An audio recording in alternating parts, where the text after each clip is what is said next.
Hi everyone, my name's Millie. I'm the head of people participation, and I'm just going to share a data light bulb moment with you. So it's not a typical flow exercise, but it was a system flow that we were having an issue with. So we were having an issue with our payment system of how our service users were being paid.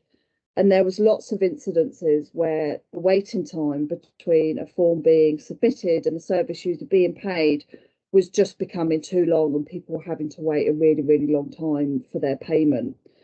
I've been having a lot of service users calling me, very distraught, very upset, very stressed, very anxious, because they were having to wait weeks and sometimes months for their payments. And this isn't what we want. We want there to be a quicker turnaround. We want people to be paid for their work as quickly as possible. But things were building up, and I was starting to get a lot of these phone calls from very distressed service users.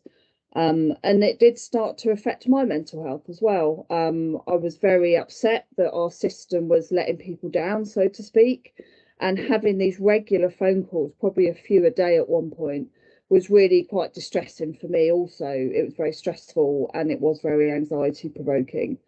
It just so happened that one day I was meeting with Catherine and Nicola, and I just had a couple of these phone calls. And I was saying to Catherine and Nicola, oh God, I'm so stressed. I've got this situation. I don't know what to do.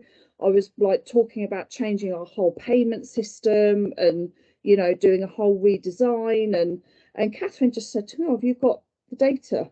And I was like, no, I'm not. I just haven't got time for that. I'm too stressed. I just need to sort this out.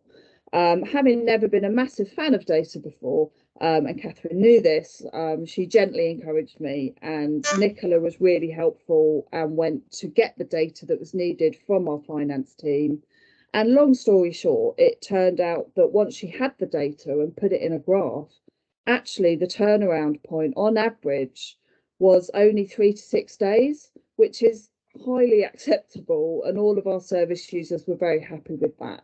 So it did turn out that the people that were calling me and having to wait a long time for their payments, they were very isolated incidences. So we did just give them a bit of extra support, a bit of extra love, and we didn't have to redesign the whole system after all. So I would encourage you all to just get a bit of data before you decide how to move forward with your problem.